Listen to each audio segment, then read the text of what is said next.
Tarisoenga pa sakanti ko Don Bosco Media Network ko namchaksoa anga Alicia A Sangma nasimang na dali khoburang ko parakatenga khacha bichongrang September kholachi o Kalimani sal na Tarisoenga highway o chaugpa kurma matna Mausanram border area college ni silver jubilee komanianga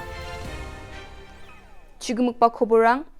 Hazagani bunga bulsi September jani kholachi Tariko achuk matkrang asungtang na jangi kalanga ha ya bulsi September jani kholachi Tariko wasalo jangi thangu galgapa achuk matkrang ko chisni gapa changna gisikra nagata William Nagar aro thura o Tarisoenga yasal maniani bakhusini salongja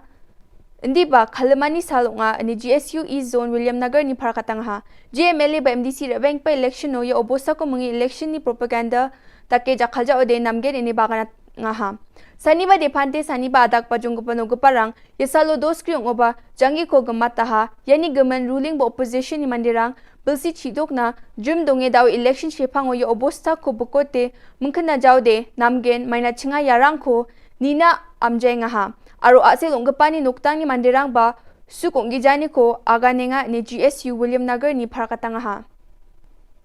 Kolgruktok Tariko khobor ko manswani gata de NH06 janlum shnong nungo gaka sakatam chawgapa ko ramamana jemangan truck repa gapa ko dungtho patte truck driver ni phone aro thanga ko chawanga district ni police rang bukan obosong ingapa biapona daktik sani jaman nan sukanga ha aro chawgapa mandirang ko ramamana ha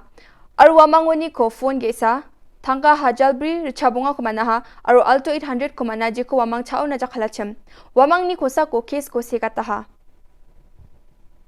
Mijal Kolgruk ni Tariko Mausanram border area college ni Bilsi Kolgruk ponga gapani komanyanga Yamanian yo skutung minister Shri Cornet ke sangma bakurang ha skutung minister Shri Cornet ke sangma yo college ko khuli dilcheng gapa Shri Sholensen Marbanyang ni statue ni oprakani ko dakanga ba shruara sima jolrang o songdung gapa mandirang ni